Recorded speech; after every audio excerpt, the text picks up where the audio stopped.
Bonjour à tous, merci de rester avec nous sur la télévision AgroRichesse. À la une de cette nouvelle session captivante de notre revue d'actualité consacrée au développement qui façonne l'avenir de l'agriculture africaine, nous évoquerons donc deux principaux thèmes. Le premier thème est donc la nouvelle alliance pour les sables s'engage avec un investissement colossal de 3 milliards de dollars, propulsant ainsi l'agriculture et la production alimentaire vers de nouveaux horizons. Le deuxième thème est donc la conférence Femmes 2024. Le défi du financement se pose comme le catalyseur audacieux dans la transformation de l'agriculture africaine. Alors, je serai donc accompagné de Mme Pavel Chamabé, qui sera avec moi tout au long de cette revue d'actualité. Alors, le SAPZ, la nouvelle alliance pour les zones spéciales de développement agro-industriel, a pour objectif principal de renforcer ou bien de développer les zones rurales d'Afrique en corridor agro-industriel de prospérité. Alors, Madame Pavel Chamabé, pensez-vous que cette nouvelle alliance aura un impact significatif sur l'agriculture africaine? Alors, merci beaucoup, Monsieur Yoshua, de me donner la parole en ce jour. C'est un plaisir pour moi d'être en présence de vos auditeurs d'AgroRichesse Télévision. Alors, concernant cette alliance qui lie la Banque africaine de développement, Afrimix Bank, Arise Integrated Industrialized Platform, la Banque islamique de développement et l'Organisation des Nations Unies pour le développement industriel, il se trouve donc que ces partenaires ont lancé une nouvelle alliance pour les zones spéciales de transformation agro-industrielle afin de combler les déficits de financement dans l'agriculture. L'objectif principal donc de cette alliance est de transformer les zones rurales d'Afrique en corridors industriels de prospérité. L'alliance qui comprend les institutions de développement, des partenaires du secteur privé et même des partenaires techniques, contribuera à rationaliser le développement et la mise en œuvre de ces projets de zones spéciales.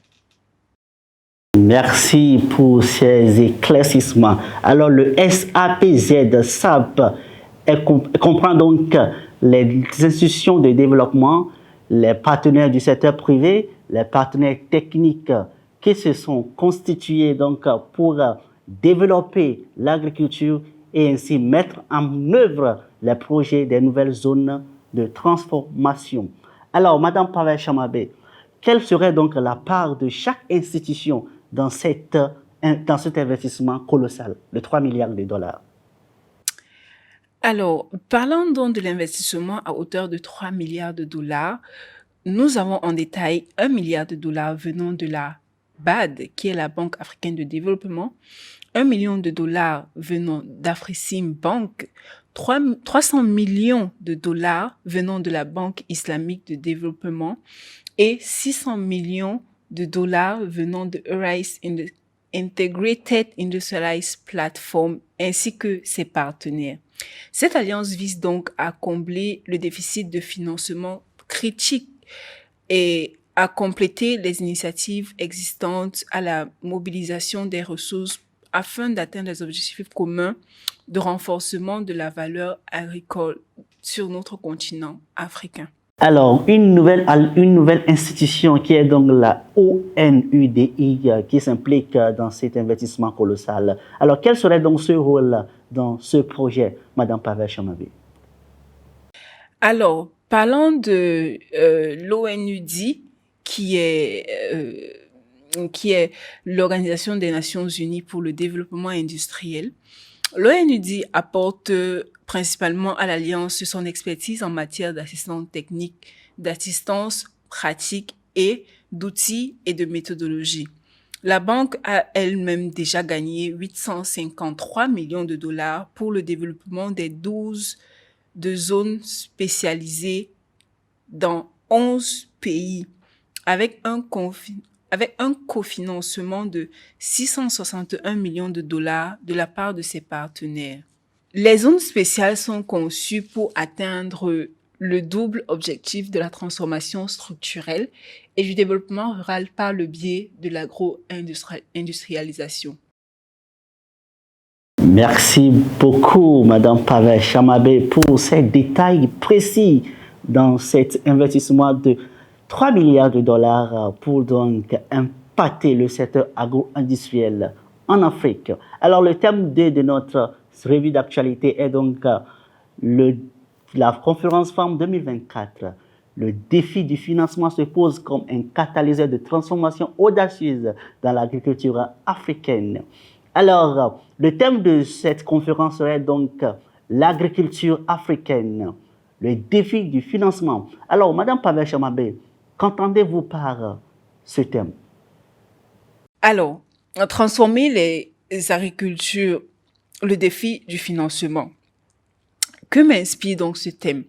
Face à la complexité et à l'imbrication des défis sécuritaires, économiques, environnementaux et même alimentaires, la transformation des agricultures vers des systèmes alimentaires durables est plus que jamais une priorité mondiale. Nourrir une population en croissance, notamment en Afrique, tout en préservant l'écosystème fragile, nous oblige à repenser nos modes de production agricole et nos filières alimentaires. Au cœur donc de cette nouvelle révolution se trouve la question cruciale du financement qui n'est aujourd'hui pas encore à la hauteur des défis qui se posent sur le secteur en termes de hausse de productivité et de transformation vers une agriculture durable. Merci beaucoup Pavel pour ces éclaircissements. Alors, cette conférence s'articulera donc sur les défis sociaux, des défis économiques, des défis agro-industriels pour donc stimuler la production agricole ou bien renforcer le système de production agricole vers de nouveaux horizons. Alors, les thèmes principaux qui seront donc évoqués dans cette conférence seront donc comment rassembler ou bien mobiliser les ressources agricoles, les ressources financières également pour pouvoir développer l'agriculture en Afrique. Merci de nous rester à l'écoute de la télévision Agro-Richesse. Ce serait donc tout pour cette revue d'actualité sur la télévision Agro-Richesse.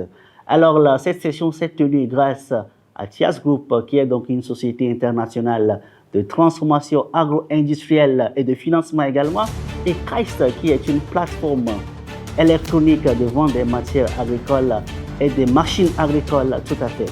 Alors, je vous dis merci et à la prochaine.